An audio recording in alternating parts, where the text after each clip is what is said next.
在众生都选择觉醒血脉的时代，我反手踏上修仙之路，其他人见此皆笑我脑子只发育了一半，说我是不可救药的蠢材。只因修仙道统在万年前的仙魔浩劫中湮灭，自此修炼之道沦为延年益寿的旁门左道，而觉醒血脉才是通往巅峰的正途。然而我面对这些讥讽毫不动容，只因不久后虚空将现裂痕，无尽的恐怖天魔会从中涌出，顷刻间屠戮无数觉醒者，唯有修仙者才是天地间最后的曙光。此刻我正凝望掌中黑色玉简，上一世我与家人皆葬身那场劫难，只是我竟不可思议地转生于其他位面的修仙界，并在机缘之下获得一念轮回诀，苦修万载，成就未尝败绩的传奇，成为当世神话。然而如此拼命修行，也只是希望在飞升成仙后转光阴，回到天魔降临的前一天，拯救我要保护的人。不曾想再度仙劫时，遭数名蓄谋已久的魔修暗算，让自己坠入万劫不复之境。没想到再次睁眼，竟回到填写宗门志愿之时。秦墨尘，你若执意修仙，这次试炼我们便不与你同行，你另寻他人吧。沈映霜带着失望走来，身后还有2男2女。1月前，他们6人约定此次试炼组队。上次这5人见我未能觉醒血脉，便想散伙。毕竟未觉醒血脉者，在他们眼中就是累赘废物。可以，我神色平静答道。听到这简单回应，5人均面露讶异，原以为我会哀求他们不要抛弃自己，毕竟未觉醒血脉者很难找到觉醒者同行。看来秦墨尘未觉醒便彻底自暴自弃了。见此，沈映霜眼中掠过一丝惋惜。唉，你多保重吧。一名瘦削少年冷笑瞥了一眼，看来我们要见证笑话了。没百年脑疾，真写不出修仙2字。见我遭队友抛弃，周围弟子又是一阵哄笑，我却毫不在意。回到家中，父母已备好丰盛零食等我归来。知晓儿子未觉醒血脉，用餐时二老都刻意回避此话题，直到饭毕，父亲才唤住我，并递来一枚白色玉简。老陈，这时我父亲深吸一口气，露出笑容。这玉简里是我们20余年的积蓄，你拿着。我与你母亲都未觉醒血脉，不也过得安稳？你已成年，一些事该自己做主，我们能帮你的就这些了。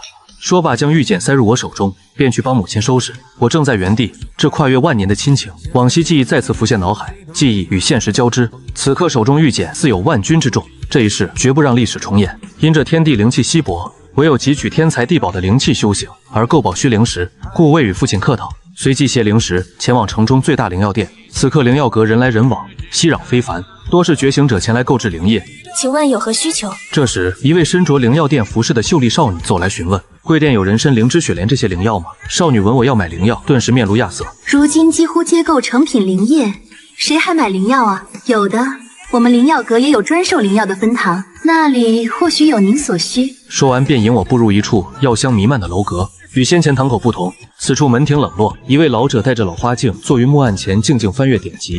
华老，这位客人需购灵药。少女恭敬道：我小了，你去忙吧。华老点头，随即放下典籍，抬眼望我。小有预购和灵药，年份越久越好。我直言道：如今购灵药者不多。华老在玉简上查询一番，自行看这些。我需要亲眼瞧实物。我选了一株灵芝雪莲、万年参精。华老略感惊讶，现今能识得这些珍稀灵药的年轻人可不多。遂起身，从身后灵木柜中取出3个精致灵盒，可观不可触。感受到3株灵药散发的淡淡灵气，我开口问道：多少灵石一株？35万灵石3株，共计105万灵石。我微蹙眉，过贵了。现在只有50多万灵石，只能买1株。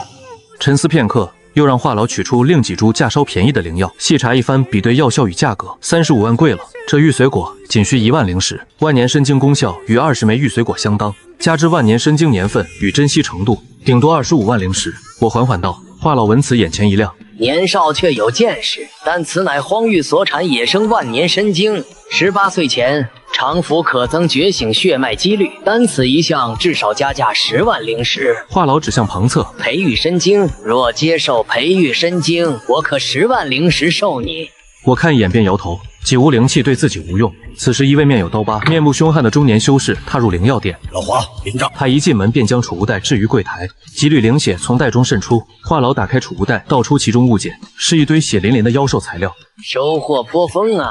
华老赞道。还行，遇上2头4阶妖兽，折了我几位弟兄。中年人咧嘴，露出一口黄牙。共计200万灵石。转灵石玉简变成，记得替我备些灵液，明日我来取。说完，头也不回离去。柜店也收材料。我诧异问道。华老一边整理材料，一边点头。有些灵液炼制需灵材辅佐，这家伙就是专做此行的觉醒者。随即华老笑着看向我，小子可愿做笔交易？我顿生疑惑，何交易？我也瞧出你缺灵石，看你对这些灵药颇有见解，来我店中做事，这3株灵药算作酬劳。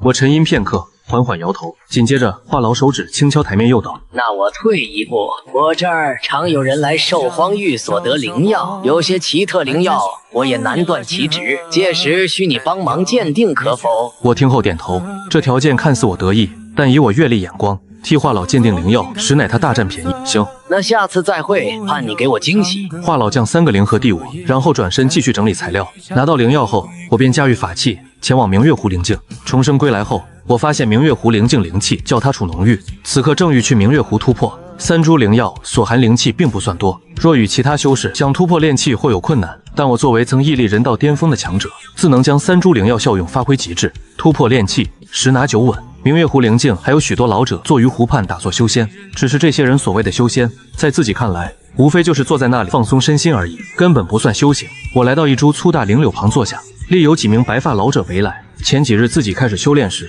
这些老者便发现靠近我可让他们精神焕发，所以每见自己，他们都会凑近。我未多言，开始运转一念轮回诀，周遭稀薄灵气汇聚而来，灵柳枝摇曳，仿若更显翠绿。周围老者浑身舒畅，面色红润，有种重返青春之感。后半夜月明星稀，灵境中人群渐散。再次内视后，觉得可尝试突破，便在地上绘一小聚灵阵，取出3株灵药置入阵中。聚灵阵散发朦胧微光，3株灵药迅速枯萎，其内灵气被尽数提取，汇成缕缕可见灵雾被我吸纳。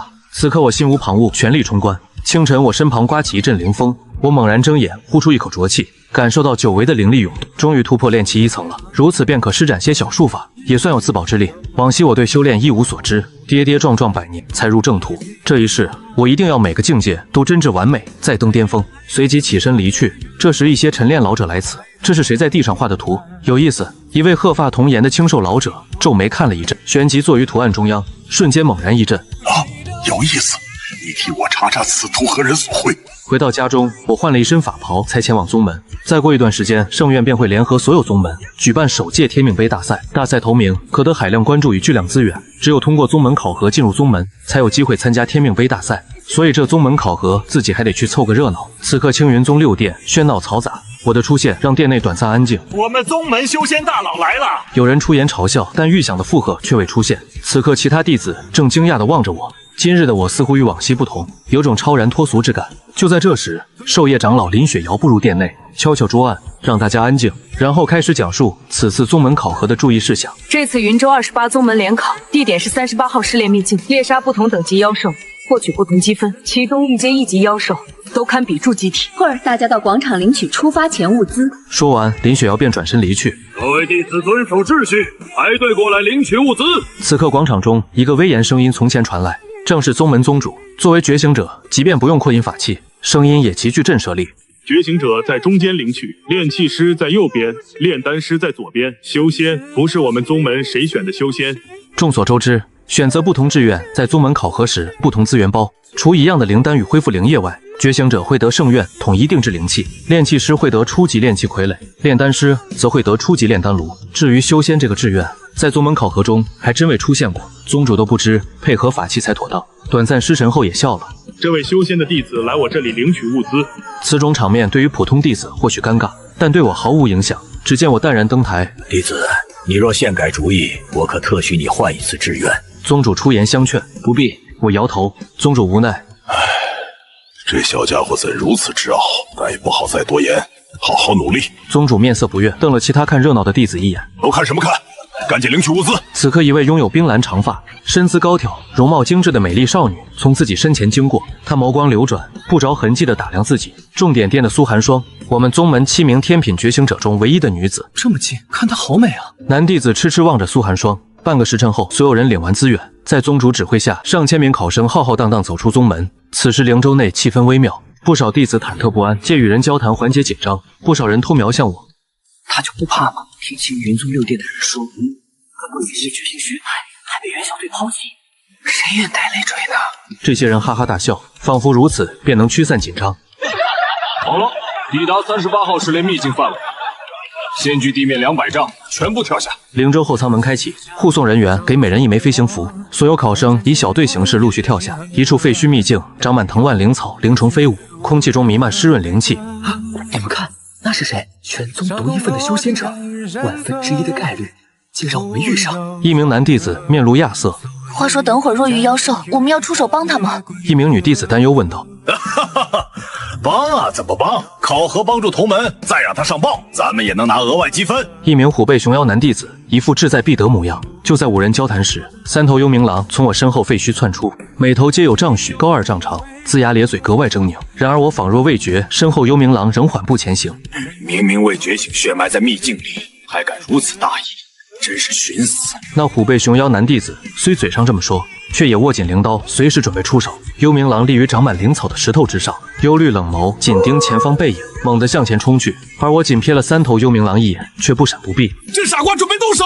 躲在废墟后的5人见此，不禁破口大骂：这可是幽冥狼，而非宗门灵宠啊！不说幽冥狼连灵树都能抓断，就是他的尖牙利爪高速扑来，所挟之力也不容小觑。就算是血脉觉醒者的他们，若被幽冥狼正面冲击，也会暂时行动力；而未觉醒血脉者，若被正面冲撞，不死也重伤。可下一刻，我转身骤然出手，轰轰轰！虚空之中3拳连出，3头猛冲的幽冥狼如炮弹般倒射而出，其中一头幽冥狼正好滚落5人组身前，嘴角流灵血，片刻便生机断绝。虎背熊腰男弟子低头看着这头死在自己脚边的1阶妖兽，顿时懵了。他竟杀了幽冥狼！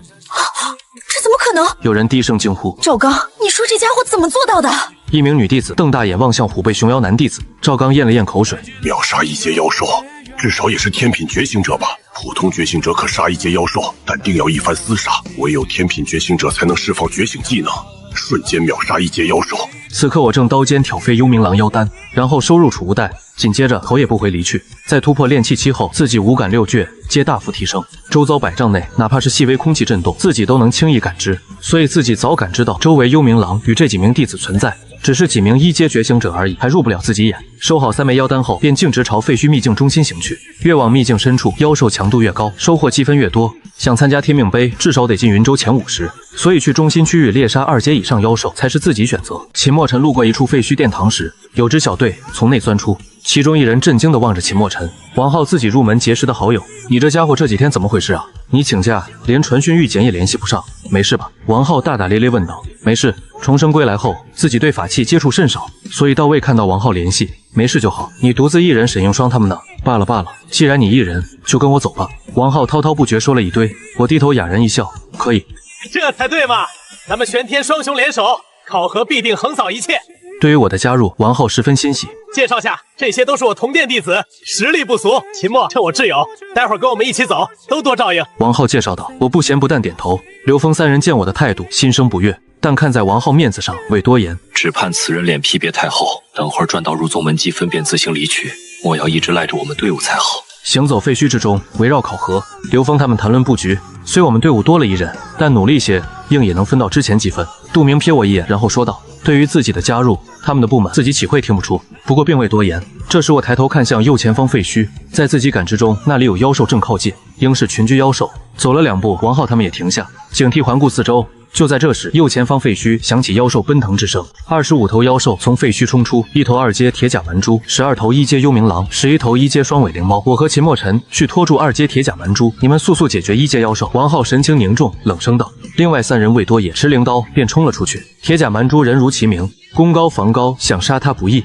显然王浩也无单杀2阶妖兽的打算，他身法灵动，闪转腾挪，轻巧如燕。王浩与铁甲蛮蛛周旋4、5刻钟，等刘峰3人将那些1阶妖兽尽数斩杀，又过来一起围住铁甲蛮蛛。不到半个时辰，他们就干掉出现的18头妖兽，获27积分。这等速度在考核中已算不错。老规矩，1人5分，多2分留着。我坦然收下自己的5枚妖丹，既收了队伍战利品，那接下来自己自然也会出手，给予这支队伍的回报定远超这5枚妖丹，这便是我的自信。咕咕咕！就在这时，废墟中传来一阵低沉声响，仿若秘境深处传来的灵琴啼鸣。不妙，是2阶疾风鸵鸟。听声音，至少有10头2阶疾风鸵鸟。刘峰他们听到叫声，脸色凝重，王浩也皱起眉头。先撤！紧接着就看到四周废墟中飞出疾风鸵鸟，将他们围在中间，每只个头有2、3丈高，爪子更似灵铁铸成，压迫感十足。几人脸色不由大变。王浩抽出灵刀，准备全力一搏。等会儿你尽量跟着我，先逃出此地再说。可他话未说完，就看到一道人影从自己身旁掠出。这道人影极快，快到他们眼睛都跟不上对方速度，直到这道人影停下，像拎小鸡般扭断疾风鸵鸟脖子，他们才看清此人样貌。秦墨尘、王浩一怔，他不是未觉醒血脉吗？怎会如此强悍？接着就见我拖着疾风鸵鸟向他们走来，王浩大笑着上前给了我一拳。你这家伙何时这般厉害了？秒杀2阶妖兽，你不会是天品觉醒者吧？我摇头，飞野，我是修仙者。修仙者四人有些惊讶，修仙不是延年益寿之术，怎会有战力？之前他邀秦墨尘入队，其实也有些压力，毕竟这支队伍都是冲着重点宗门分数线才组建，没想到秦墨尘竟如此强，倒是他们几人抱上大腿了。老杜，我兄弟可以吧？王浩扬眉吐气，望向杜明，杜明尴尬假笑。既然秦墨尘这般厉害，那我建议接下来继续深入。刘伟出面缓和道，说不定我们几个还能拿1500分以上，到时也能进一流宗门了。我也这样觉得。秦墨尘，你看呢？对此我也无异议。自从见到王浩，就打算帮他一把。时间很快到傍晚，另一处长满灵草废墟中，沈应双5人小队徐徐前行。小心点，我们现接近秘境中心，周围几乎都是2阶妖兽。一个戴眼镜的男弟子小心提醒：有秦墨尘那位觉醒血脉者在，我们或许还需谨慎。如今他都走了，我们还低调什么？萧逸接话道。沈应双有些内疚，我们临到头才让他离队，是不是不太好？他未觉醒血脉，又选了修仙，这次考核该如何过呢？另一名女弟子赵敏则笑道：我的沈大小姐，你又乱发善心呢。就在这时，前方有动静。林峰低声提醒道。几人瞬间安静，警惕望向前方，就见一头暴类妖兽从前方的废墟中冲出。这头妖兽有1人高，近3丈长，浑身漆黑，有2条金色纹路从头至尾。3阶妖兽金纹幽冥豹，他受伤了。有天品觉醒者在追猎3阶妖兽。萧逸和唐雅目不转睛盯着前方，出来了。赵敏双眼放光，也想看看是哪位天品觉醒者在猎杀3阶妖兽。若是自己宗门的，还可出去结识。那是秦墨尘。赵敏看到冲出的5人当中有秦墨尘身影，顿时惊呆，这家伙运气还真盛，竟跟刘伟他们在一起。你认识那几人？沈应双问道。萧逸点头，都是我们宗门的觉醒者，他们小队在我们宗门说不定都能进前30。秦墨尘这家伙真是走运，进入了他们小队。沈应双眼中有些羡慕，我只认识一个王浩，没想到其他几人居然这般厉害。唐雅咂咂嘴，这几个家伙真是胆大，竟敢猎杀3阶妖兽。走，我们去看看。几人快速追去，今日他们猎杀不少妖兽，大多2阶与1阶，直到傍晚才遇一头3阶妖兽，自己出手将其重创。没想到这头金纹幽冥豹临死爆发力量逃跑。小心！越过一道废墟高墙，我一把抓住猛冲的王浩，眼看快被他抓住的金纹幽冥豹又逃脱。你干嘛？王浩疑惑望向秦墨尘。秦墨尘未开口，尖锐破风之声响起，一道反射金色夕阳的刀光破空斩来，直接将金纹幽冥豹钉在一片废墟之上。王浩见此不禁倒吸一口凉气，若方才不是秦墨尘拉着他，自己怕要血溅当场。考核不禁止考生抢夺积分，但如此不顾他人安危出手抢夺却少见。是谁？王浩愤怒望向灵刀射来方向。3人从废墟中走出，是3名身着灰黑色法袍青年，天玄宗法袍，天玄宗的天品觉醒者。刘伟几人立即认出天玄宗的人，你们在此作甚？看这架势，是要抢我们猎物。梳着齐刘海发型的周子轩看上去很阳光帅气，但此刻却一脸傲然望着众人。听到周子轩的话，王浩登时火了。什么叫你们猎物？这头金纹幽冥豹明明是我们打伤追杀，至此。周子轩淡然一笑，指着被钉在废墟墙上的金纹幽冥豹说道：那把灵刀是谁的？王浩一时语塞，怒目而视。刘伟他们也看出对方要抢猎物，都握紧拳头。对方是天玄宗天品觉醒者，他们几人一起上，都未必是其对手。这头妖兽是被灵刀钉死，而这把灵刀是我的，那这头妖兽自然就是我的。周子轩无视几人怒目，走到被钉在墙上的金纹幽冥豹前，取下灵刀，刀尖轻轻一挑，挑飞金纹幽冥豹腰丹。就在这时，一块拇指大小灵石爆射而出，叮的一声打在废墟墙上，旋即反弹撞在被周子轩挑飞的腰丹上。被撞飞的腰丹不偏不倚，正好朝自己这边飞来。然后我手一招，直接将腰丹拿在手中。有高手！周子轩双眸一凝，冷然看向自己。普通人竟有这等手段，有点意思。这妖兽是我的，那么插在上面的灵刀也该是我拿来吧。我看着周子轩手中灵刀，缓缓伸出右手。有意思，好久没人敢在我面前这般嚣张了。周子轩被逗笑，他缓缓抬起右臂，他周围温度骤升，地上他脚边灵草被瞬间蒸干燃起。火焰能力的天品觉醒者，再给你一次机会。双手奉上腰丹，跪下认错。周子轩舔了舔嘴唇，右臂之上缭绕火焰，犹如火龙盘旋，看上去极为骇人。他等着对方被自己震慑，然后跪地求饶画面。然而我依然平静如水，缓缓摇头，不必。好，那你的考核到此结束。周子轩冷笑说罢，缠绕他手臂的火焰犹如火龙出动，朝自己撕咬而来。小心！秦墨尘、王浩等人见此大惊失色。然而在自己眼中，这般技能比孩童玩火更显幼稚。只见我屈指一弹，一道凌厉灵光划破空气，爆射而出。噗！看似凶猛的火蛇一触即破，轻易被这道灵力击成漫天火花，纷纷扬扬飘落。什么？他竟击散了我的火龙？他怎么做到的？周子轩3人震惊望着秦墨尘。有意思，再来试试我的双龙狂舞！周子轩一招火龙被破，怒意横生，抬起双臂，双臂之上皆缠绕火龙朝自己撕咬而来。住手！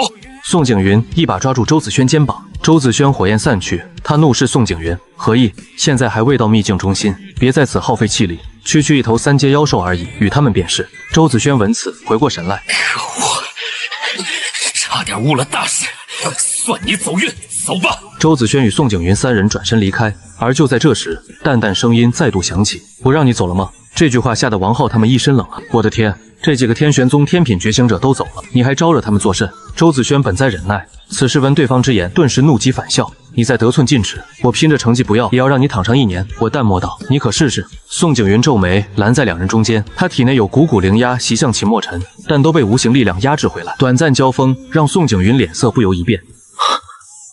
此人很强。此刻宋景云不想再多浪费时间，便将自己的灵刀给了秦墨尘。如此可满意？我缓缓点头，此次便罢，记住没有下次。景云，你别拦我，让我教训这小子一顿！周子轩像头发怒凶兽，但被宋景云死死拦住。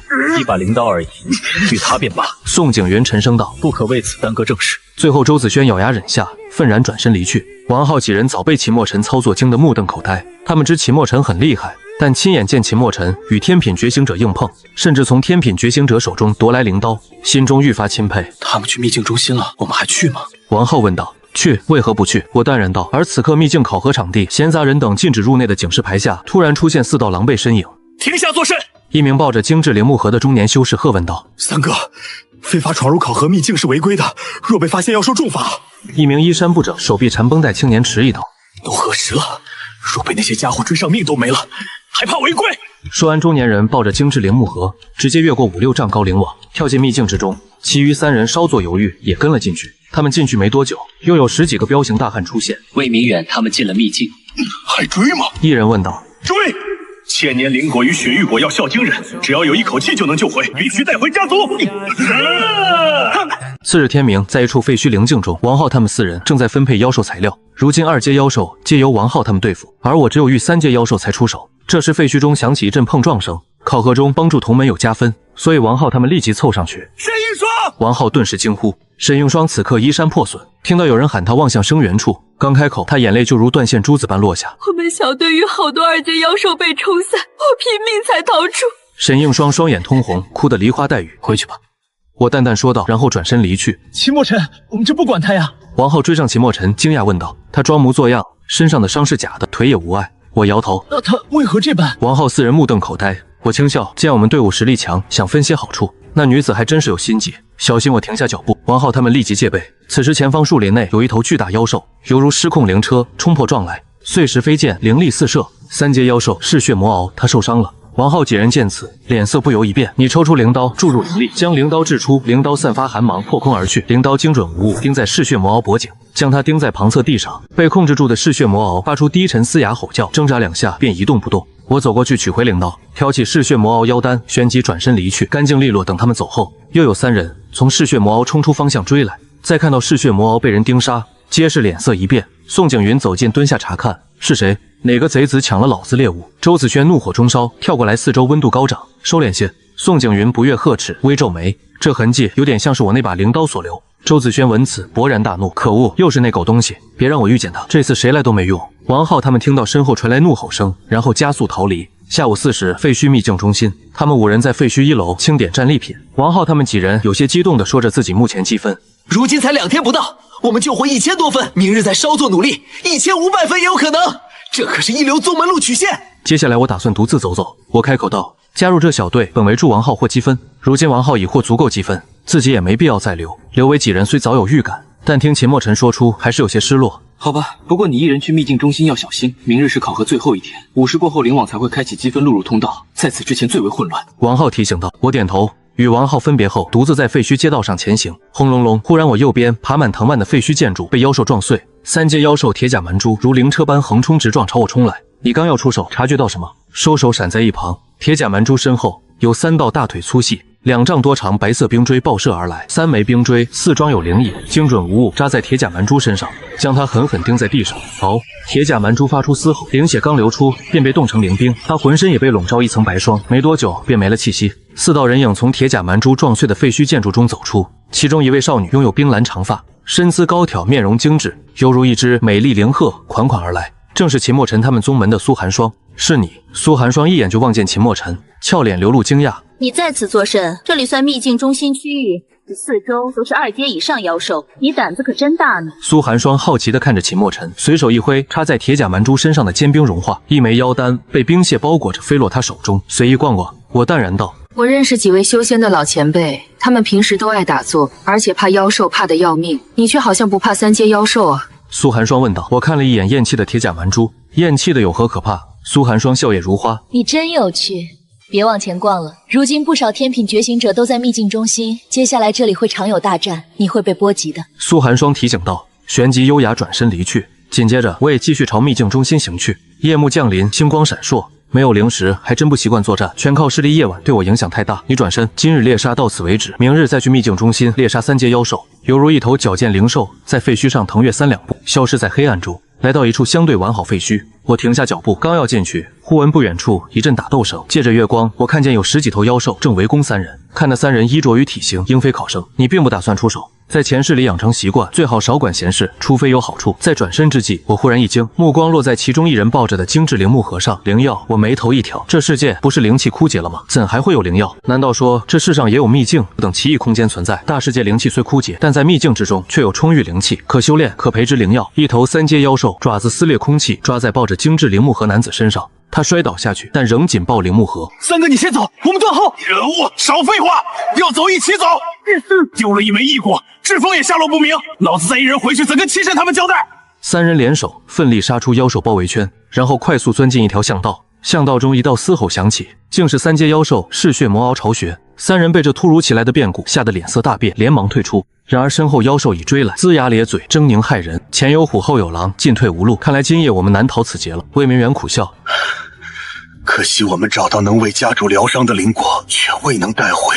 就在魏明远准备拼死一搏时，忽然他眼前一花，一道人影闪过，几头狰狞3阶妖兽倒下，灵血喷涌。一名年轻人手持灵刀，正在妖兽群中杀戮。那追得他们上天无路、入地无门的3阶妖兽，在这青年手中竟如野狗般弱小，任他随意砍杀。很快，周围所有3阶妖兽斩杀殆尽。小兄弟多谢了。魏明远3人真心感谢道。我微微点头，目光落在魏明远怀中精致灵木盒上。魏明远心中一紧，难道这青年也是匪盗之徒？看上他的奇异灵果，真是才出狼窝又入虎口吗？小兄弟，看你应是考核考生吧，可否拜托你考核完后替我做一事？我淡然道。你说我是云州魏家的魏明远，此盒内是一枚异果，想麻烦你10天后将此灵盒送至魏家，当然届时我们会与你足够报酬。希望眼前这青年看在他身份与允诺报酬上，莫对自己出手。异果，闻此名称，我微皱眉，很陌生名字，无论上一世还是这一世，自己都未闻过此物。魏明远见自己未听过异果，解释道：异果是在秘境深处笼罩灵物的森林中，一些奇特灵树上结出的灵果。此果有诸多神奇功效，比如治百病、提升实力等等。魏明远继续说道。不过那灵物笼罩森林中遍地危险，有无数强大妖兽存在，哪怕是厉害天品觉醒者在内，不敢大意。我点头，了然开口道：我方才听你说你寻异果是为家主疗伤。魏明远点头，正是。我也略通医道，若你不介意，我可替你主疗伤。至于报酬，我要这枚异果。我直言道。魏明远闻此，心中苦笑。可想令我到头来还是为这枚异果。小兄弟，你今日救我们一命，本与灵石报恩。既然你需要异果，那此果便当报恩吧。然后将精致灵木盒递我，我伸手接过，自己既开口，那考核完后定会登临魏家。小兄弟，那我们就此别过。魏明远抱拳说道，临走前还提醒道：陈家之人也在觊觎此果，先交于你，你要当心。我点头接受他们好意提醒。在魏明远他们拖着重伤之躯离去后，我将妖兽妖丹收起，也离开此地。才走没多远，又有15道身影急追而来。小家伙，你可曾见3个受伤之人从此经过？我摇头。可恶，3个家伙怎如此能跑？为首彪形大汉骂骂咧咧。宇昂哥，你看这小子手中灵盒。陈宇昂一看，眼中寒光一闪，森冷道：小家伙，你手中灵盒从何而来？给我看看。你说这个？我拿出灵盒。对，给我。陈宇昂伸手去抓，结果却抓空。我收回灵盒，这是我捡的，你想抢？陈宇昂顿时怒气上涌。可恶，你找死！体内能量爆发，震得他脚下碎石颤抖。宇昂哥不至于吧？收敛些，冲入秘境杀考生罪名太大，陈家都会受牵连。身后之人见陈宇昂动了真怒，也都被吓了一跳。陈宇昂是4阶觉醒者，随随便便一拳都能打出3、4万军力量，就是一头3阶妖兽，他也能一拳打死。众人低叹，看来只能伪装成妖兽杀了这小家伙。好！低沉声音爆发，一道人影倒飞而出，轰隆一声撞入旁侧废墟，废墟坍塌，将他掩埋。宇昂哥，你下手还真是不留情，你这样若把河中东西打坏怎么办？如今夜晚视野不佳，他们看不清具体状况。两人小跑上前，想从陈宇昂那儿拿灵盒看里面东西。我去，怎么是你？我宇昂哥呢？紧接着，2道人影再度倒飞而出，落在陈宇昂撞塌废墟之中。有些生疏了，我活动活动身体。苍蓝9变是苍蓝仙宗入门基础秘籍，曾经自己一脚可碎星辰，如今虽无当初境界，但对付几个觉醒者绰绰有余。其余人见此都愣住，这考生怎如此强？一起上！有人嗷了一嗓子，剩下10几人全部爆发冲了上去，砰砰砰！下一刻，10几人全部倒飞而出，撞入废墟，哀嚎声此起彼伏。我走到被掩埋陈宇昂那里，陈宇昂灰头土脸，吐出口中泥沙，他知自己栽了，踢到一块灵铁板。方才那年轻人自己绝对打不过，忽然他见自己正盯着他，顿时惶恐不已。你是座山啊！你就是这队人领头，并未理会陈宇昂问题，而是淡漠问道。陈宇昂连忙摇头道：不是。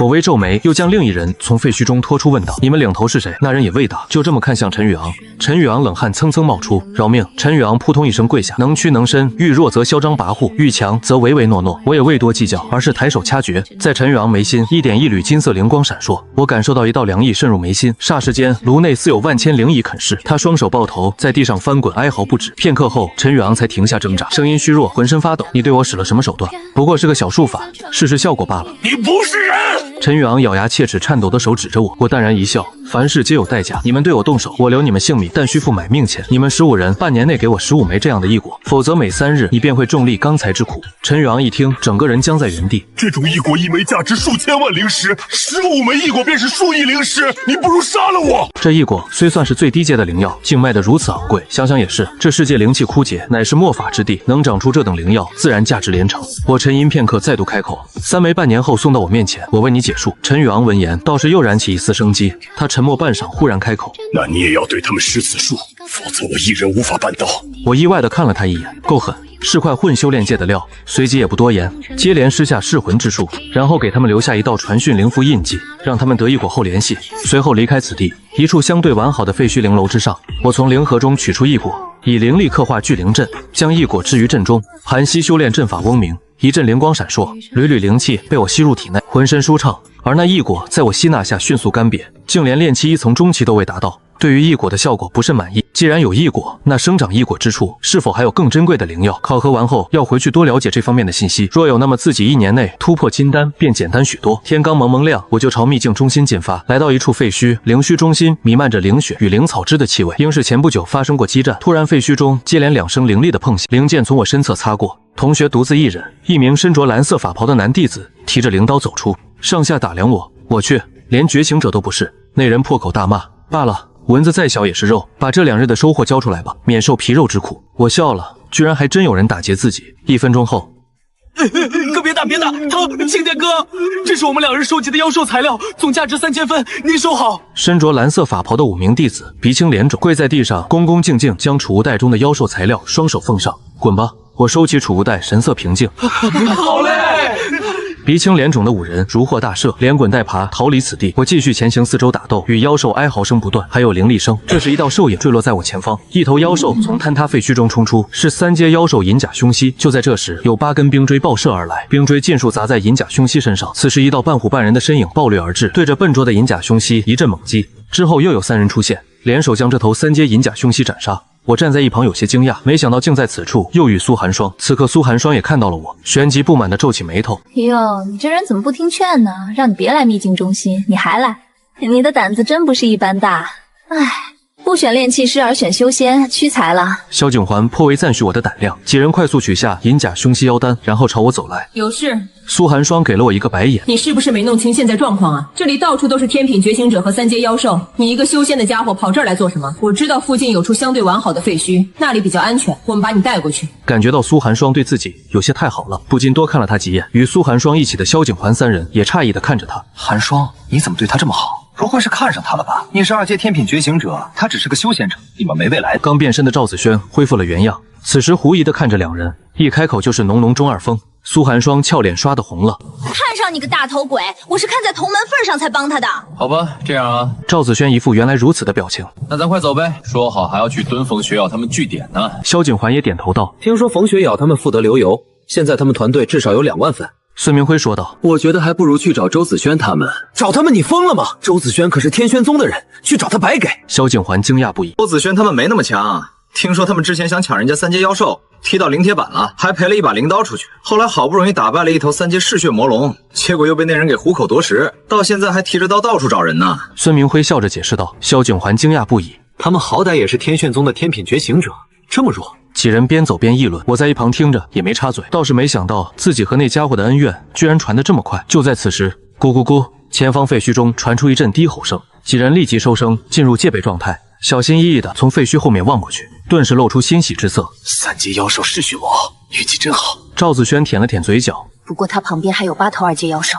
苏寒霜秀眉微皱，等会儿你跟在我身旁，不要走太远。萧景环率先出动，他也是火系天品觉醒者，双手缭绕灵火，声势惊人。赵子轩龇牙咧嘴，肌肉隆起，法袍被撑破，眨眼之间，他化为半人半虎的拟兽形态，散发一股狂野暴虐气息，向前奔去。孙明辉提着灵刀紧随其后，灵刀金光闪烁，轻易斩杀一头朝他扑来的2阶妖兽，大战瞬间爆发。苏寒霜相当于法修，在周围凝聚起一根根手臂粗细的冰锥，如离弦之箭般射出支援战场。不到1刻钟，在他们4人娴熟配合下，便将所有妖兽尽数解决，完美1008分到手。赵子轩恢复常态，接着萧景环将一枚2阶妖兽妖丹扔给我，我也有，我有些意外，收着吧。既然寒霜邀你同行，那你也暂时算小队一员了，见者有份。孙明辉笑着说道：“还不错吧？”赵子轩换好法袍，走过来拍了拍我肩膀。跟咱们走，有我们的肉吃，就有你一口汤喝。突然，废墟中响起3声灵剑响，正说笑的苏寒霜他们瞬间翻身藏到废墟后，进入戒备状态。苏寒霜，别躲了，你们5个人拿5000分，我们转身就走。一道清脆悦耳的女声响起：“认识你的人是谁？”萧景环看向苏寒霜，苏寒霜有些茫然摇头。赵子轩偷偷探出半个头，然后立即缩回。可恶，风雪瑶之前还议论着准备去蹲点他们呢，结果还没行动，反倒被他盯上了。这几个家伙精力怎么这么好？接连打劫3所宗门的天品觉醒者小队，现在不找地方藏起来休息，还敢来打劫我们！赵子轩咬牙道。苏寒霜沉默片刻，说道：“听说5中有名觉醒了治疗能力的天品觉醒者，或许就在冯雪瑶他们队伍之中。难怪他们敢这么嚣张。”萧景环脸色凝重：“怎么办？”孙明辉问道：“出去直接干翻他们不行？不行，他们有治疗系觉醒者，一边打一边恢复，打不过。”萧景环摇头：“这冯雪瑶他们队伍什么配置？”我开口道：“3名2阶天品觉醒者，2名1阶天品觉醒者。”萧景环说道。我点头又问道：“有3阶天品觉醒者吗？”没有，你想干啥？萧景环看着我：“没有3阶天品觉醒者，你们为何如此畏惧？修炼界之人皆是与天争、与地争、与人争，不敢拼搏之人根本在修炼界混不下去。所以萧景环他们这种不敢拼的心态，我有些不认同。”就在此时，碎石沙砾漫天飞舞，一头近3丈高、浑身棕色毛发的熊人一拳轰塌废墟，兴奋的仰天长啸：“真当老子是软柿子！”赵子轩骂了一声，瞬间化为猛虎拟兽形态，一头熊人和一头虎人激战正酣，肉搏拳拳到肉。苏寒霜给5000积分就让你走，否则别怪我辣手摧花。冯雪瑶玩味笑着走来，看到我不禁调侃道：“这是哪儿找的小白脸呢？挺帅的呀。小帅哥跟苏寒霜没前途，跟姐姐走怎么样？”苏寒霜俏脸红扑扑：“冯雪瑶她只是我同门，你在乱嚼舌根，信不信我撕了你的嘴？”冯雪瑶笑得更加开心。呦，急了。不过你打得过我吗？冯雪瑶手一挥，又有8名天品觉醒者从废墟中走出。苏寒霜银牙紧咬，气呼呼地瞪着冯雪瑶。我站了出来，轻笑道：“你要是愿意给我2万积分，我也可以跟你走。”此话一出，苏寒霜和冯雪瑶都愣住了。他是怎么能如此平静，说出这种虎狼之词的呀？2万，就凭你也敢喊2万？你干脆去抢算了。就在此时，小心！苏寒霜一声轻喝，有妖兽来袭！众人脸色不由一变，我微微皱眉，这气味和异果的味道几乎一样，数不清的妖兽如洪水般朝他们吞没而来。什么情况？考核怎么也有兽潮？众人大惊失色。突然我眼前一亮，就见一头3阶妖兽嘴里正叼着一颗异果。别看了，快跑啊！苏寒霜俏脸上满是惊慌，下一刻，因为逃跑的方向也有妖兽闻到异果气味围了过来。现在他们被包围在了妖兽中间。楚狂，你带3人保护林雨薇。林雨薇就是他们队里的治疗觉醒者。其他人跟我上。冯雪瑶当机立断。秦墨尘，你做什么？别离开我太远！苏寒霜大声喊道。我摇头，区妖兽合足挂齿，然后头也不回地冲了进去。他这个人怎么这样啊？怎么比赵子轩还冲动？苏寒霜气得跺脚。就在此时，我没入妖兽群中，手握灵刀，灵力形成刀芒，虚影吞吐，将冲来的妖兽尽数斩杀，一路杀到还在抢夺异果的5头3阶妖兽面前，同时施展幻灵刀诀，瞬间斩出无数刀芒，疾风骤雨般朝5头妖兽笼罩而去。正在争夺异果的5头3阶妖兽毛发倒竖，立即闪避开。我脚踏七星步，犹如瞬移般出现在叼着异果的嗜血魔鳌面前。嗜血魔鳌看到我突然出现在眼前，张开血盆大口朝我咬来，口中的异果掉落，只见我抬腿一脚，将这头嗜血魔鳌踹飞到妖兽群中，捡起异果，上面遍布齿痕或泥土。但我并不介意，打出一道灵诀，暂时封存这枚异果，避免灵气流散。本来因为异果发狂的妖兽，忽然察觉到气味消失，一些3阶妖兽相对聪明，此时转头就跑。苏寒霜在一片狼藉中寻找，看到我居然衣不染血，闲庭信步般走来，当即傻眼。秦墨尘，你没事？赵子轩看着我，小帅哥不错呀，杀了个一进一出，跟没事人一样。冯雪瑶眉眼一挑，你什么天赋？有点厉害啊。我淡然道，修仙。冯雪瑶皱眉，这什么天赋？你没有听说吗？跟在他身后那些觉醒者都摇头，没听过。苏寒霜不屑道，头发长见识短，秦墨趁没觉醒血脉，他是修仙者。冯雪瑶顿时睁大眼睛盯着我，开什么玩笑？修仙者不是打坐养生的吗？要是有这么强，谁还觉醒血脉啊？我没兴趣多解释，在路过苏寒霜时停下脚步，说吧，有什么需要我做的？苏寒霜有些心虚，迟疑道，其实我想借鉴你师尊。我外公患有暗伤，数十年来灵医都无法根治。他曾说，若有修仙高人，或许能治疗。我笑了，无需师尊出手，等考核结束，我有空可以去看看。苏寒霜俏脸流露嫌弃之色，你这么年轻会治病，若我无法治疗，再让师尊出山也不迟。苏寒霜露出笑容，那一言为定，考核完我去找你。我点点头，然后在众人目光中缓缓离去。这时有3道人影走来，正是周子轩和宋景云他们3人。看到他们这么勤劳，让我想起了灵异辛辛苦苦把食物带回巢穴之中。周子轩嘴角露出笑容，然后被你一扫而空。曹俊仁似笑非笑，弱者就该如此。忽然周子轩眸光一凝，是他。宋景云和曹俊仁看到我，目光也是一冷，抢了我们的猎物，还敢来秘境中心？天堂有路你不走，非要来找死！周子轩冷笑一声，抬手打出一道火蛇，将我前方的灵草引燃一片。苏寒霜还有冯雪瑶他们都抬头看，脸色不由一变。天玄宗的人，你最好不要乱走，再往前一步，谁也不能保证你的安全。周子轩冷冷地瞥了我一眼，旋即看向冯雪瑶等人，带着虚伪的笑容，各位辛苦了，你们替我收集的妖兽材料放在这里就好。现在你们有1刻钟时间离开这里。言语间肆意狂傲，如今临近5时，马上就可以录入积分，他们也不想节外生枝。萧景环暗道晦气，旋即转身欲走。周子轩挥手，一条火线飞出，落在萧景环脚边。人可以走，东西留下。萧景环脸色一变，冷喝道：周子轩，你不要太过分了。周子轩淡淡一笑，是吗？刹那间，萧景环率先出手，他舞动双臂，灵火缭绕，犹如暴走的火人，班门弄斧。周子轩不屑一笑，双臂之上涌出灵火，他双手一拍，灵火狂涌，化作一支支火箭爆射而去。萧景环缭绕的灵火，顷刻间便被周子轩的火箭射散，他身中数箭，喷出一口灵血，倒飞落地。赵子轩化作半人半虎，身高2、3丈，但是站在曹俊仁化作的熊人面前却小了一拳。二者对轰2拳，赵子轩噔噔噔连退数步，曹俊仁却纹丝不动。孙明辉灵刀吞吐金色刀芒，朝宋景云斩去，还没冲到宋景云面前，他的灵刀就哐当一声落在地上。宋景云一脚将其踹飞。普通宗门的天品觉醒者这么弱吗？周子轩手臂上灵火跳动，居高临下俯视被他们打倒在地的萧景环等人，微微摇头。败北的众人闻此，脸色难看至极。愿赌服输。众人依次将储物袋中的妖兽材料扔了过去。你就算了。宋景云阻止了取储物袋的林雨薇，面带和善笑容。据说宗门开学后会有一场大赛，届时我期待与你的合作。林雨薇不置可否。这些家伙虽然实力不怎样，但收集妖兽材料倒是不错。宋景云也面带微笑，看了看计时灵气，淡漠道：你们可以离去了，还有半个时辰到5时，若运气好，应该还能找到800分。看一切结束了，我起身拍去身上灰尘，该自己上场了。站住！周子轩的声音冷冷响起，众人一顿。我没说你可以走。周子轩指向我，谁说我要走了？秦墨尘，别耍脾气，把妖兽材料给他们吧。苏寒霜担心，压低声音提醒道。我摇头，目光直视傲气十足的周子轩，淡漠道：我说过，上次就算了，不要再有下次。看来你们把我的话当耳旁风了。老气横秋的语气，颇有老前辈教训小辈的味道。不是哥们，你有没有搞清楚现在的状况啊？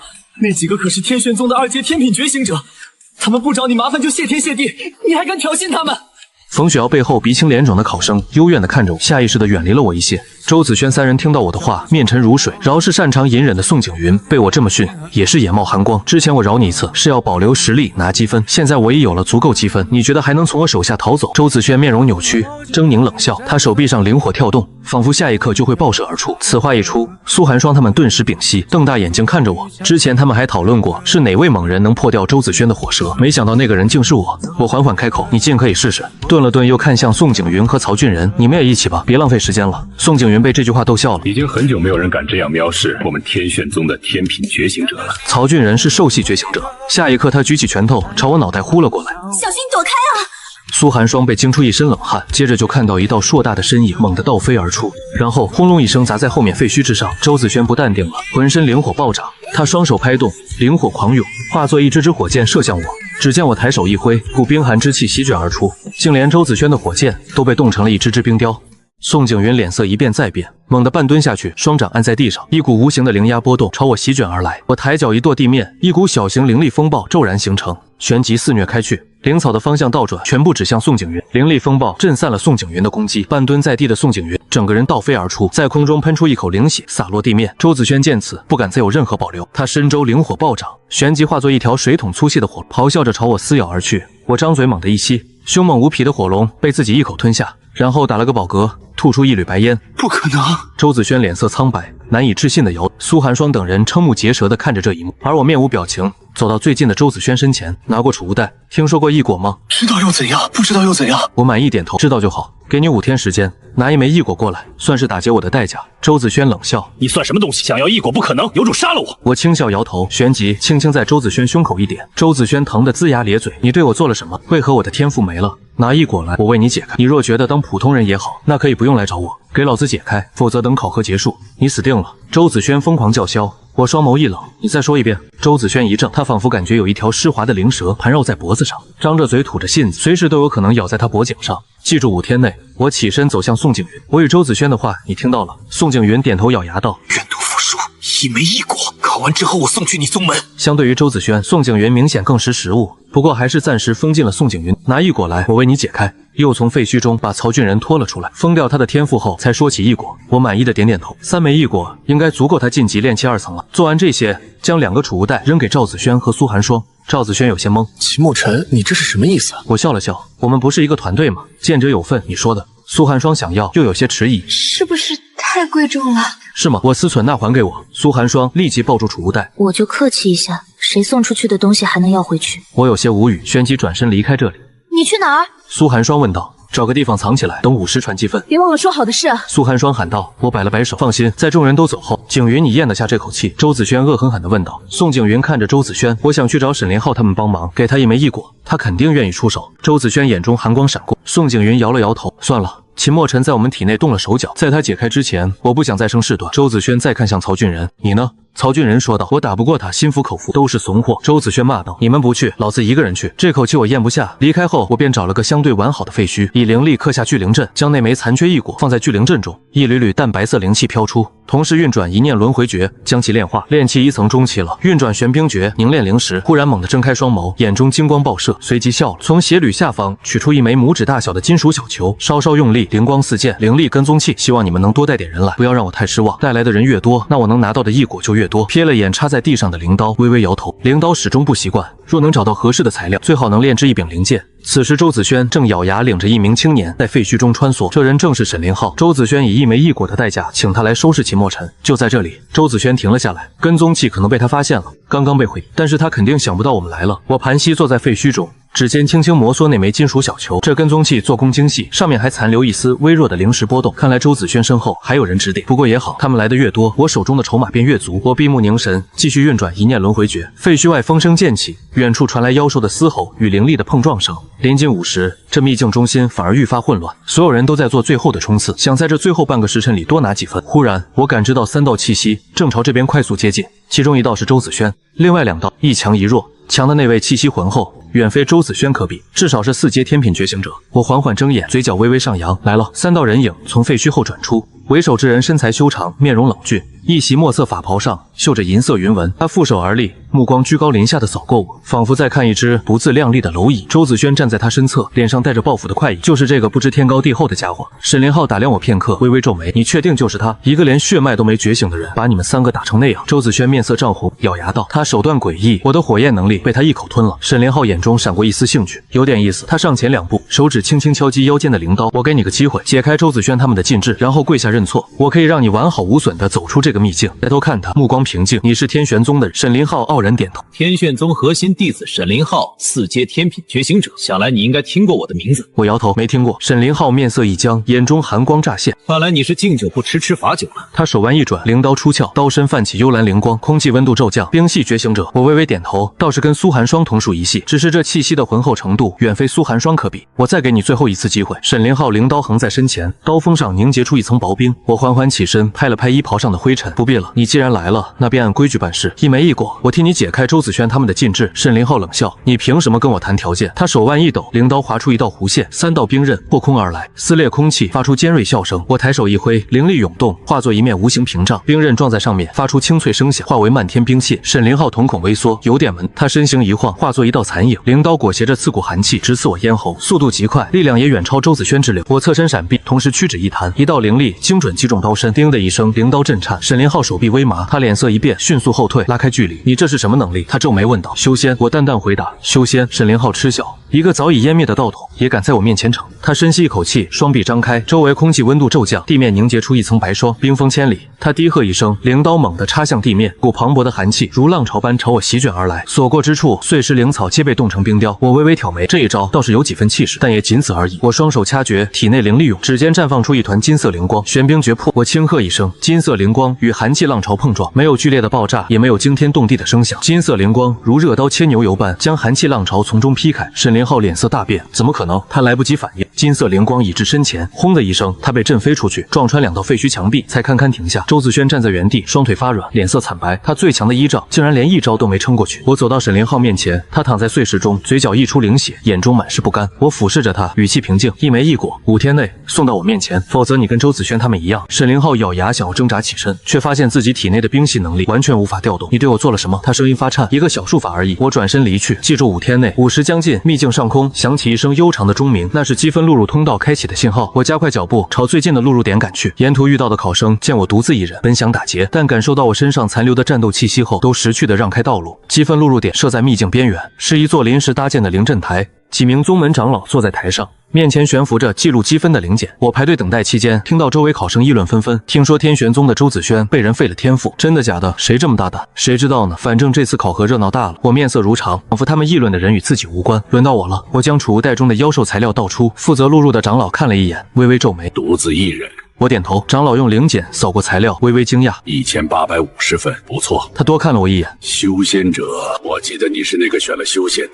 我点头，长老摇头笑了笑，没再多言，将积分录入我的身份灵牌后，挥手示意我可以离开了。走出秘境时，阳光正好，我眯眼看了看天空。考核结束了，但真正的挑战才刚刚开始。魏家的异果苏寒霜，外公的病，还有周子轩他们承诺的异果，这些都是我需要尽快处理的事。回到宗门时已是傍晚，父母站在山门前等我，母亲眼眶微红，上前拉住我的手，回来了就好。父亲站在一旁，虽未说话，但眼中的关切却藏不住。我心中一暖，这一世无论如何，我都要守护好他。回到家中，父亲准备了丰盛的零食，饭桌上，他试探性地问道：“考核如何？”“还行，1850分。”父亲手一抖，筷子差点掉落。1850分，他难以置信地看着我。“你确定？”我点头。父亲沉默片刻，忽然笑了。他连说2个好字，眼眶却有些泛红。母亲也在一旁抹眼泪。他们不懂什么血脉觉醒修仙大道，他们只知道自己的孩没有让他们失望。饭后我回到房间，盘膝坐下，取出那枚从魏明远手中得到的异果。这枚异果虽已残缺，但其中蕴含的灵气依然可观。我将其置于聚灵阵中，开始炼化。一缕缕灵气涌入体内，一念轮回诀疯狂运转，炼气1层后期，炼气1层巅峰。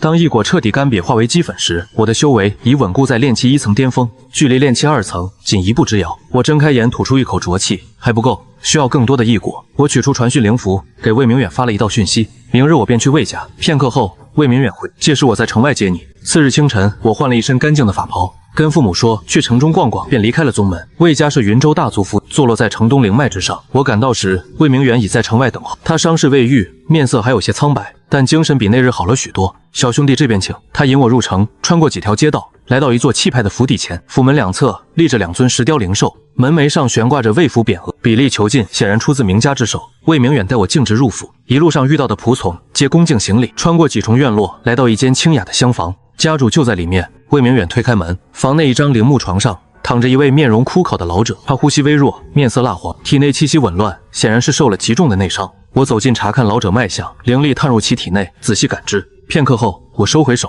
如何？魏明远紧张问道。可以治。我点头。但需要一些灵药辅助。魏明远大喜，需要什么你尽管说。我列了一张清单，魏明远看后没有丝毫犹豫，立刻吩咐下人去准备。不到半个时辰，所需灵药我让所有人退出去，只留自己和老者在内室。布下隔音灵阵后，我开始施术。老者体内的伤势比表面看起来更严重，经脉多处断裂，脏腑也有异。若是普通灵医来治，最多续命3、5月，但我不同，我以灵力为引，一寸寸修复他断裂的经脉，再以玄冰诀封住他体内暴走的灵血。整个过程持续了3个时辰。当我收回手时，长长呼出一口气，老者面色已恢复红润，呼吸也变得平。我推门而出，魏明远立刻迎上来：“家主如何了？”“已无大碍，我再开一副灵方，每日服用1次，半月后便可下床。”魏明远接过灵方，激动的眼眶泛红：“小兄弟大恩不言谢，以后有用得着我魏家的地方，尽管开口。”我点头没有客套，我需要的异果。魏明远立刻命人取来一个精致的灵木盒，盒内静静躺着一枚饱满的异果，灵气浓郁，远超之前那枚残缺的。这枚异果是我们从秘境深处所得。魏明远说道：“若非你出手相救家主，这枚异果我们也保不住。”我接过灵盒道了声谢。魏明远又说道：“有件事我需提醒你，陈家也在寻找这枚异果，他们若知道异果在你手中，恐怕不会善罢甘休。”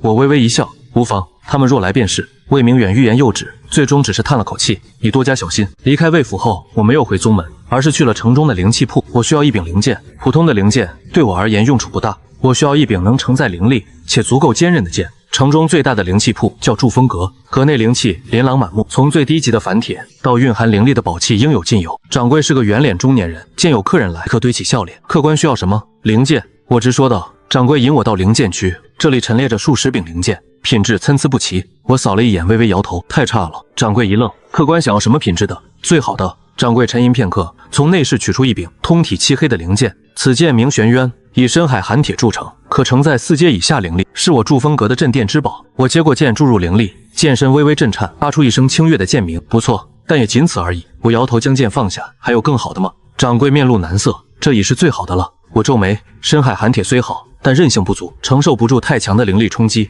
我需要的是能随我境界提升而成长的灵。”掌柜想了想，忽然眼睛一亮：“客官可听说过活剑？”“活剑？”我来了兴趣。掌柜压低声音：“传说铸剑师中有一种秘术，可将妖兽的灵魄封入剑中，使剑拥有自我成长的能力。这种剑会随着主人的修为提升而变强，甚至能觉醒自己的灵智。”我眼前一亮：“何处能寻到这种活剑？”掌柜摇头：“这种秘术早已失传，不过我听说在荒域深处有一座上古遗迹，其中或许还留存着活剑的铸造之法。荒域，我若有所思，那是妖兽横行的险，也是无数天才地宝的产地。若真能找到活剑的铸造之法，倒也不虚此行。”我谢过掌柜，离开了祝风阁。回到宗门时已是傍晚，苏寒霜在宗门门口等我，见我回来就迎上：“你去哪了？找你好久。”我微微挑眉：“有事。”他翻了个白眼：“你答应过的事忘了？我外公的病。”我恍然：“明日吧，今日有些累了。”苏寒霜盯着我看了片刻：“你脸色确实不太好，那明日午时我来找你。”说完他转身离去，走了几步又回头：“别忘了啊。”我摆手示意知道了。回到房中，我取出那枚异果开始炼化。魏家给的这枚异果品相极好，蕴含的灵气远超之前那枚。我将其置于聚灵阵中，全力运转一念轮回诀，灵气如潮水般涌入体内，炼气1层巅峰的瓶颈开始松动。我咬牙继续冲击，时间一点点流逝，不知过了多久，体内传来一声脆响，瓶颈破碎，炼气2层。我睁开眼，眼中金光闪烁，体内灵力比之前浑厚了数倍，终于迈出了这一步。我握了握拳，感受到体内涌动的力量，还不够，远远不够。距离天魔降临还有不到3年，我必须在这段时间内尽可能提升修为，至少也要突破元婴，而这一切都需要海量的灵药和机缘。荒域，我低语，或许该去那里走一趟了。次日午时，苏寒霜准时出现在我家门口。她今日穿了一身淡蓝色的衣裙，长发披肩，少了几分平日的英气，多了几分柔美。我看了她一眼，走吧。她外公住在城中的一座幽静院落，院里种满了灵竹，清风拂过竹叶，沙沙作响。苏寒霜的外公是个清瘦的老，面容慈祥，但面色苍白，气息虚浮。他坐在院中的藤椅上，见我们进来，笑着招手：“霜儿来了。”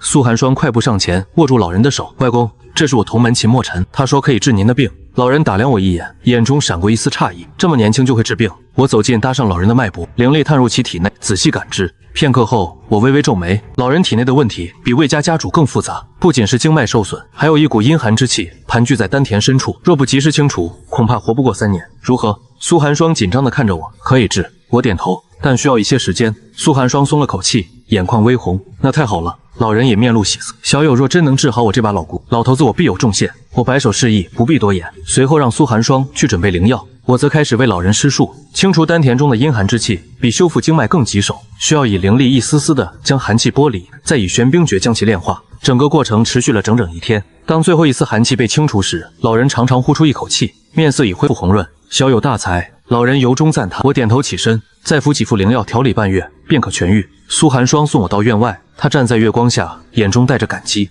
秦墨尘，谢谢你。我笑了笑，不必谢，你请我帮忙，我帮你，公平交易。苏寒霜咬了咬唇，那我欠你一个人情，以后有什么需要尽管说。我点头转身离去，走出几步，他忽然叫住我，秦墨尘，回头。他站在月光下，欲言又止，最终只是说了句路上小心，摆摆手，消失在夜色中。接下来的日子，我开始为荒域之行做准备，查阅了大量关于荒域的点，向魏家和苏寒霜的外公打听了许多情报。荒域位于云州以北，是一片广袤的原始山脉，其中妖兽横行，天材地宝无数，但也危机四伏。即便是5阶觉醒者深入其中，也有陨落之险。但我不惧，前世我在更凶险的地方都闯过来了，何况区荒域。5天后，周子轩和宋景云如约送来异果。周子轩面色阴沉，将灵盒扔给我，解开禁制。我接过灵盒打开，确认无误后，抬手解除了他们体内的禁制。周子轩活动了一下身体，感受到能力恢复，眼中闪过一丝杀意，但他最终还是忍住了，转身离去。宋景云临走前看了我一眼，秦墨尘，你很强，但我劝你不要太张扬，天玄宗不是你能招惹的。我淡然一笑，多谢提醒。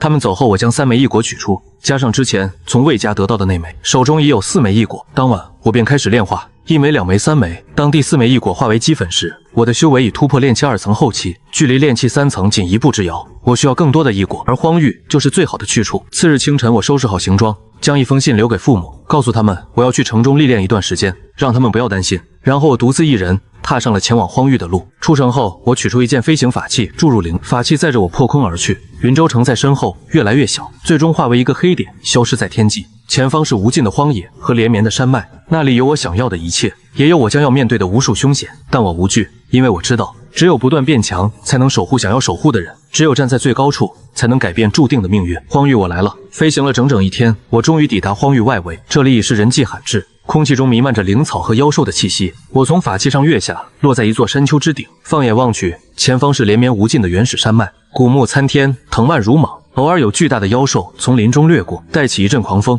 我深吸一口气，空气中浓郁的灵气让我精神一振。这荒域果然名不虚传，即便是外围灵气浓度，也远超云州城。若能深入其中，找到灵脉汇聚之地，修炼速度定能倍增。我取出地图找方位，根据魏明远提供的情报，荒域深处有一座上古遗迹，据说是万年前某个修仙宗门的遗址，那里或许还留存着活剑的铸造之法，甚至可能有更珍贵的东西。我收起地图，展开身法，朝荒域深处掠去。炼气2层的修为虽不算高，但配合一念轮回诀和玄冰诀，寻常3阶妖兽已不是我的对手。深入荒域10里后，妖兽的数量明显增多，我斩杀了几头不长眼的1、2阶妖兽，取其妖丹，继续前行。夜幕降临时，我找到一处山洞，布下灵阵后盘膝休息。深夜荒域中，妖兽的嘶吼声此起彼伏，远处甚至传来一声震天的咆哮，那至少是5阶妖兽的气息。我闭目凝神，不为所动。前世的经验告诉我，在荒域中过度的好奇心只会招来杀身之祸。次日清晨，我继续深入。中午时分，我在一处溪流旁休息，忽然感知到前方有打斗声。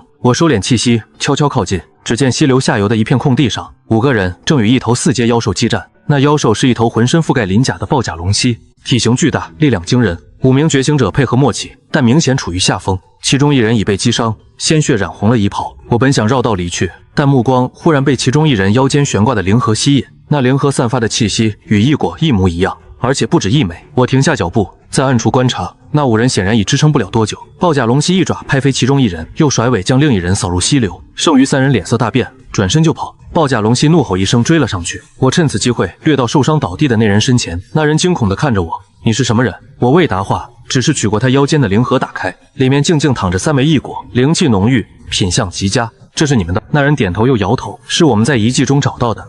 他话未说完便昏了过去。我将灵盒收好，又搜了搜他身上的储物袋，里面还有几枚妖丹和一些灵药，收获不错。我起身正要离去，忽然一声怒吼从身后传来，豹甲龙蜥回来了。他看到我手中的灵盒，双眼通红。4阶妖兽已有一定的灵智，显然知道这灵盒里装的是什么。我叹了口气，本来不想动手的。豹甲龙蜥张开血盆大口朝我扑来，我身形一晃，扑击，同时手中灵刀出鞘，灵力注入刀身，吞吐出3尺刀芒。我脚踏7星步，瞬间出现在豹甲龙蜥身侧，一刀斩在他脖颈的鳞甲缝隙处，灵血喷涌。豹甲龙蜥痛吼一声，甩尾横扫，我跃起避开，凌空翻转，又是一刀斩在他头顶。报价龙息被这2刀斩得晕头转向，转身想逃，我岂能放他离开？催动灵力，施展幻灵刀诀，瞬间斩出数十道刀芒，如暴雨般笼罩报甲龙息。他挣扎片刻，终于轰然倒地。我取走妖丹，迅速离，找了一处隐蔽的山洞，布下灵，将那3枚异果取出，开始炼化。1枚、2枚、3枚。当最后1枚异果的灵气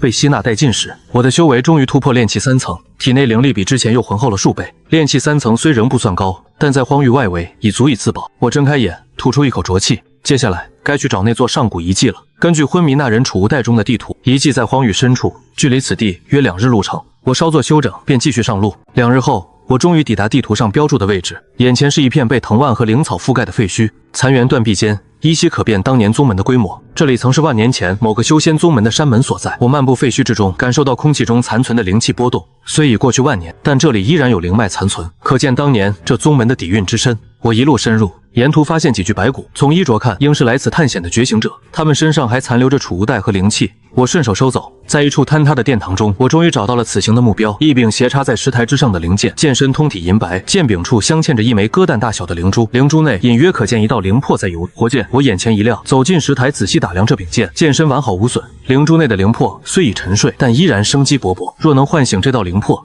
这柄剑便能随我成长。我伸手握住剑柄，正要拔剑，忽然一阵剧烈的灵力波动从地底传来，我脸色一变，闪身退开，石台炸裂，一道巨大的身影从地底冲出。那是一条足有10丈长的巨蟒，浑身覆盖着漆黑鳞甲，头顶生着一根独角，5阶妖兽独角灵蟒。我心头一沉，这遗迹中竟还藏着这等凶物。独角灵蟒树瞳冰冷地盯着我，口中丝丝吐着信子。它盘踞在灵剑周围，显然是在守护这柄剑。我深吸一口气，5阶妖兽堪比人类筑基巅峰的强者，以我炼气3层的修为，正面硬拼毫无胜算。但让我放弃这柄活剑，不可能。我目光落在灵剑上，忽然有了主意。我身形一晃，朝左侧掠去，独角灵蟒立刻追来，庞大的身躯碾碎沿途的废墟。我转身朝另一个方向跑，独角灵蟒紧追不舍。我一边跑一边在沿途布下灵阵。当独角灵蟒冲入最后一座灵阵时，我猛然转身，双手掐诀，爆！5座灵阵同时引爆，剧烈的灵力爆炸将独角灵蟒炸得翻滚。但它鳞甲坚硬，这一击只是让它受了点皮外伤，真正的好戏还在后头。我闪身掠回石台，拔出灵剑，